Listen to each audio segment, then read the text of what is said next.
Well, today's subject is going to be on QBI. Anybody know what QBI is?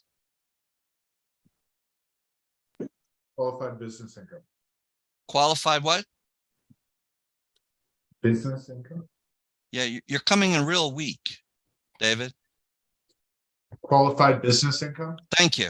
Yeah, this deduction is occasionally referred to as the Section 199A deduction. It was created as part of the 2017 Tax Cuts and Jobs Act and became effective in 2018. It's qualified pass-through. Business owners can take tax deductions up to 20% of their net business income. QBI deduction only reduces the amount of federal income taxes owed by qualified business owners.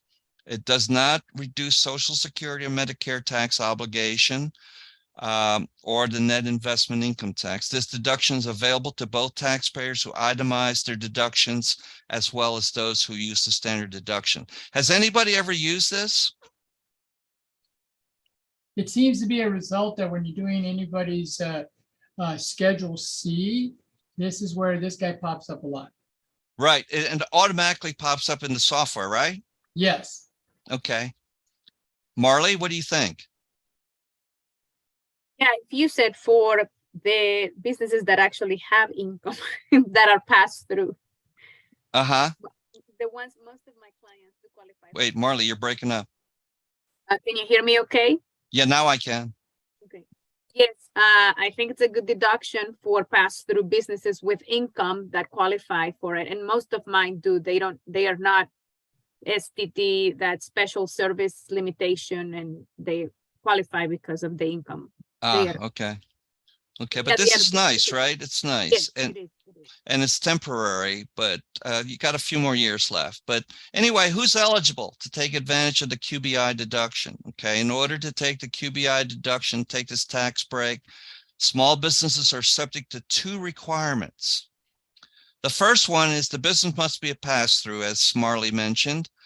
For tax purposes, pass-through entities include sole proprietorships, partnerships, S corporations, limited liability partnerships, certain trusts and estates, and limited liability companies.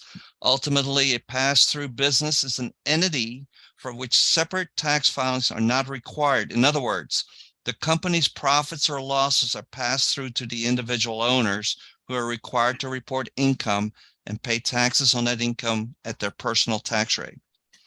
The second requirement to take the QBID is that the pass-through business must have qualified business income for the tax period. The IRS defines qualified business income as the net amount of qualified income, gain, deduction, and loss from any qualified trade or business. QBI does not include capital gains, capital losses, or dividends, interest income not allocable to the business, wage income paid to S corporation shareholders, commodities transactions, foreign currency gains or losses, qualified REIT dividends, PTP income, and certain other types of receipts. If your business meets both of these requirements and has taxable income for the year, you can generally take the QBI deduction. Keep in mind, it can be hard to figure out generally which deductions are available to you and which are not. Okay. Is rental real estate income considered qualified business income? Yes, it is. Rental income qualifies as qualified business income as long as the property rental activities qualify as a business. If your real estate rental income, if you earn, real estate rental income, see the IRS Procedure 2019-38, which provides a safe harbor for determining whether real estate activities can be treated as a trade or business.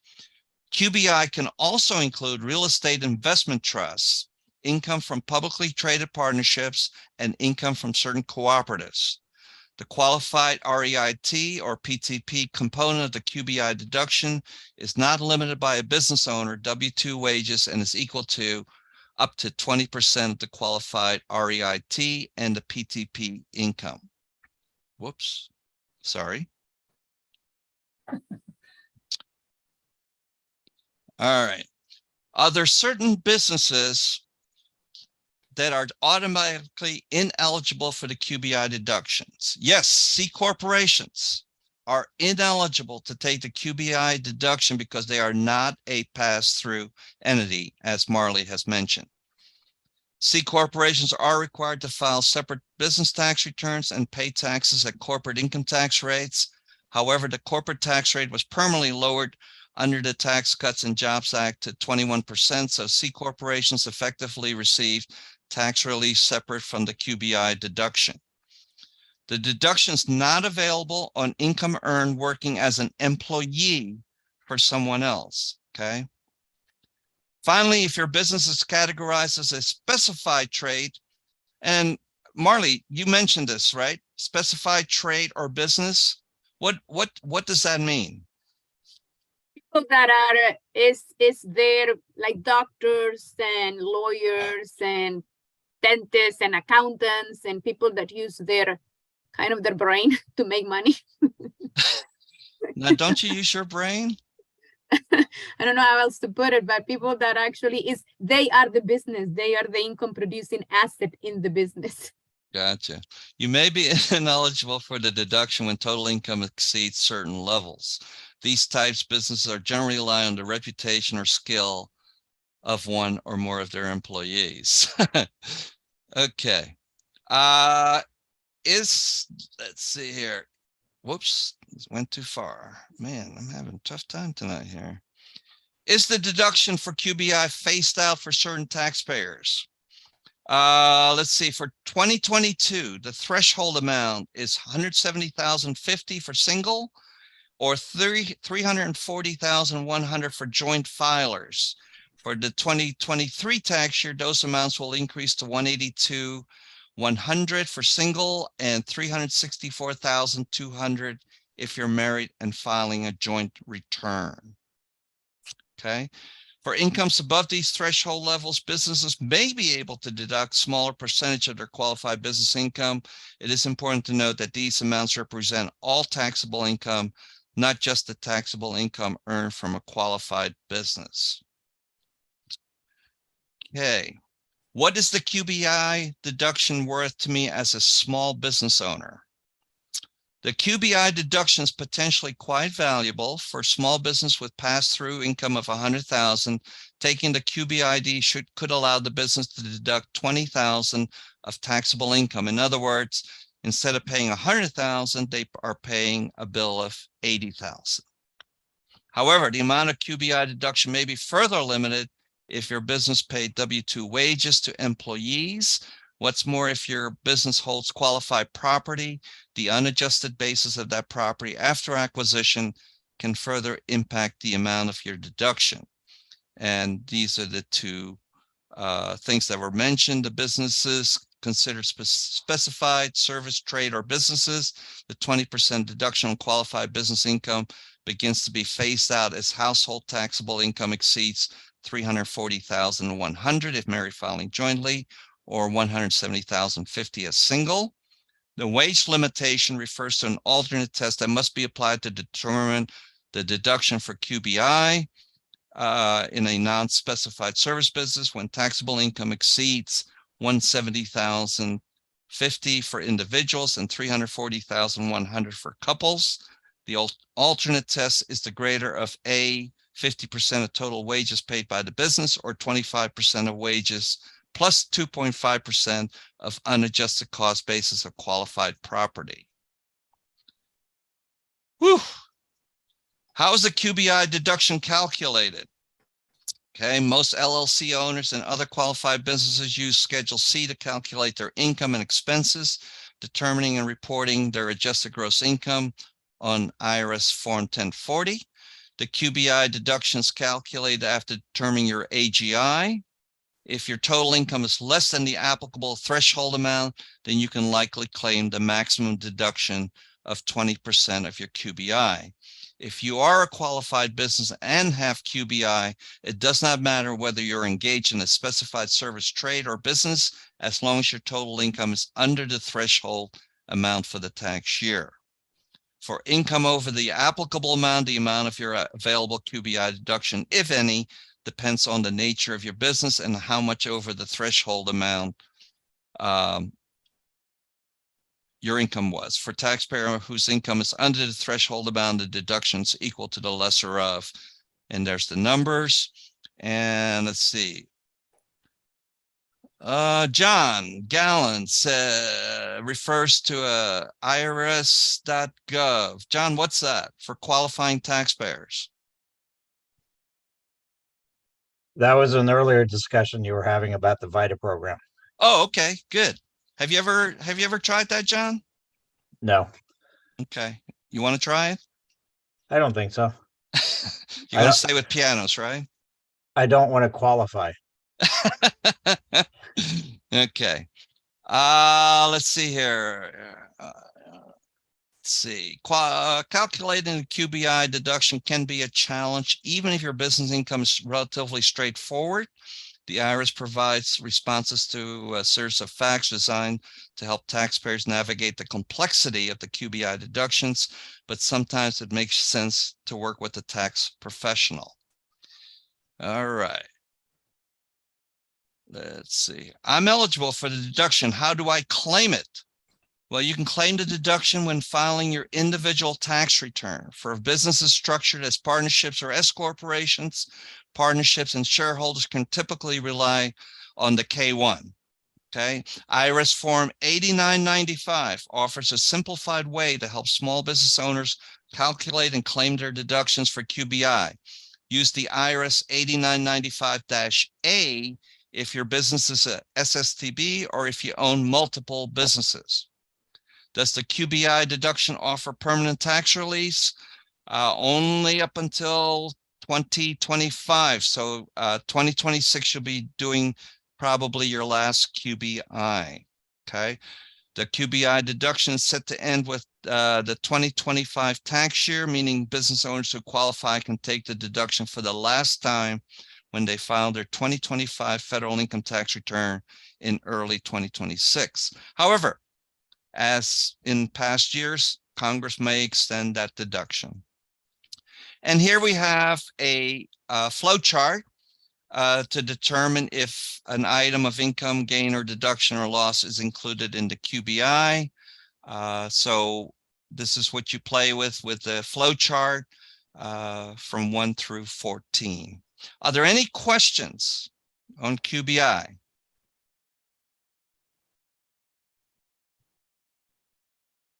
Are there strategies I can use to reduce my income below the QBID threshold amount? Because the QBI deduction is determined after you calculate the AGI, there are some potential strategies you could consider if your income exceeds the applicable thresholds. Some taxpayers may find they benefit by implementing retirement plans, making larger retirement plan contributions for the tax year, being more intentional about capital gains and losses, delaying the receipt of Social Security payments or pension payments to reduce net income, or structuring charitable contributions more deliberately. Still, other business owners have evaluated the merits of changing their business entity structure around the 2017 Tax Cuts and Jobs Act, including the QBID. Any questions? Okay, it's fun time now. This is just for your education, so to speak. I was reading this. Somebody sent me this this past week, and I thought it was amusing to me, and amusing but educational, you know. And these are just some financial rules of thumb. Okay, somewhat tax related, but mostly not. Okay, so all of these rules should be taken with a large grain of salt, but they can sometimes provide an initial starting point from which to work. Please do not consider any of these rules as gospel. So the first one is the Rule 72. Anybody explain the Rule 72 to me without reading it? Anybody ever heard of the Rule 72, Marley? How long it will take you to double your income? Excellent. Okay, so give me an example besides what's on the page here. You divide the rate of return by, I mean, I'm actually, I'm getting distracted by reading the words on the text. Go ahead, Like, go ahead and read it. That's fine. And so you grab 70 or 72 by the interest rate. Okay, Whatever interest rate you're getting on that investment average, and then it'll tell you how long it will take you to double the investment, how many years it will take you to double the investment. okay. So when would this be important? Retirement, to see how long it will take you to for anything really. Yeah. Have you ever heard of anybody using this? When people do, I actually have used this in conversation when people about this conversation, like how much money am I going to need to retire if I need $150,000 a year? Kind of like people don't really have a number in mind, like how much money should I save if I want to retire at 65 and live off adjusted for inflation, I guess on 150. It's everybody comes up with different ideas, but that's Okay. what I have used this in conversations like that. Yeah, David agrees with you. His head is moving. Okay, the rule of 20. What's the rule of 20? Anybody know the rule of 20? No?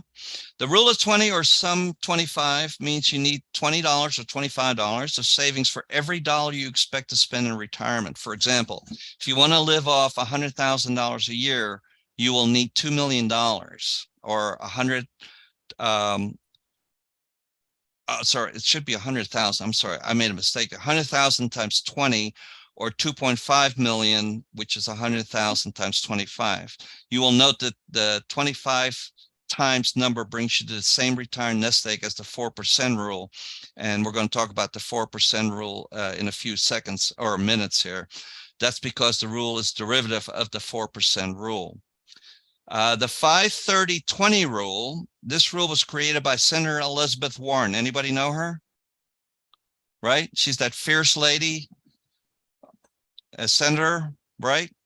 We don't hear too much from her anymore. But anyway, she was a Harvard law professor when she coined the term, and her daughter, Amelia, wrote a book, All Your Worth, The Ultimate Lifetime Money Plan. You know, a very, very smart man once told me, if you want to grow your tax business, okay, you want to become successful, one of the things you should be doing is also reading books. And he suggested at a minimum, you should read one book a year, minimum. But if you can, if you have the time, read about one book a month, and it will help you with your tax business, believe it or not. Okay. And anyway, the rule of thumb suggests you allocate 50% of your after-tax income to your needs, like rent, groceries, and so forth, 30% to your wants, hobbies, restaurants, streaming services, etc., and 20% for retirement and savings goal.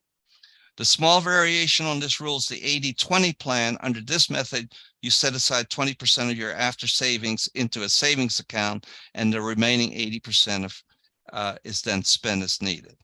Okay. The 4% rule is financial planner William Bengen advocated the 4% rule almost 30 years ago to address his clients' questions about what is a safe yearly withdrawal rate from their retirement portfolio. Mr. Bengen looked to the data from as far back as 1926. He determined that given a portfolio split evenly between stocks and bonds, a 4% withdrawal rate, adjusted for inflation each subsequent year, should provide adequate cash flow for retirement spanning at least 30 years.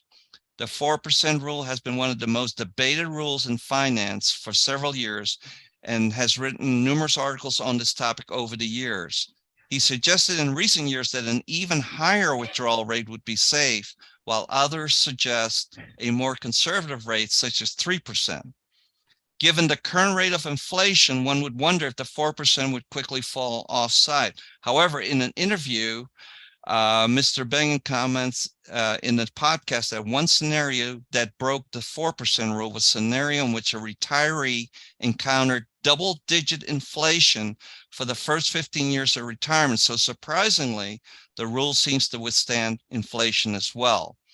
The 4% rule works as follows. Say you need 100% a year, $100,000 a year to fund your retirement expenses. You would divide $100,000 by 4%, and the calculation would suggest you need a nest egg of $2.5 million. The $2.5 million nest egg would allow you to draw $100,000 a year for 30 years without running out of money.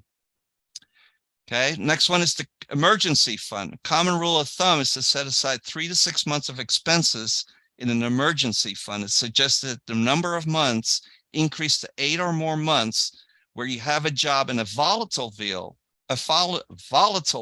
of work. Unfortunately, the reality and shortcomings of this rule were reflected when COVID-19 shut down the economy and the job market for many people.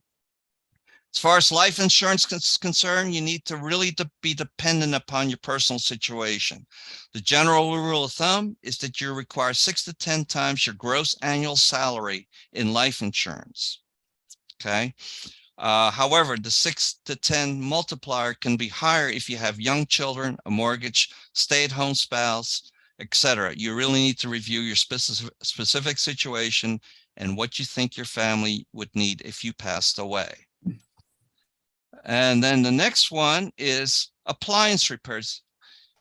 I have no idea of the origin of this rule, but this rule of thumb states that when an appliance breaks, buy a new one if the appliance is 8+ years old, or the repair would cost more than half the replacement cost.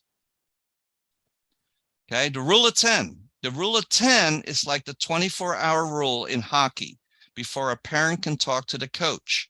It provides for a cooling period. The rule of 10 is for large discretionary purchases. The rule says to reflect on how the purchase will make you feel in 10 days, 10 weeks, and 10 years. The cooling period should be equal to 1 day for every $500 to $1,000 of purchase costs, which seems to be a little long to me. I would suggest a 7 to 10 day cooling period should be sufficient for most people. Okay, rules of thumb are simple, convenient, and in some cases, a good guideline. Please do not consider any of these rules as gospel. You know, if you want to get good at something, you have to hang out with people that are good at that thing. If you want to be big, buff, and strong, you have to hang out with people that are big and strong. You have to eat what they eat. You have to do what they do. If you want to be successful, it's the same way. You want to hang out with people that are successful in their tax business and that you can learn from and that you can emulate.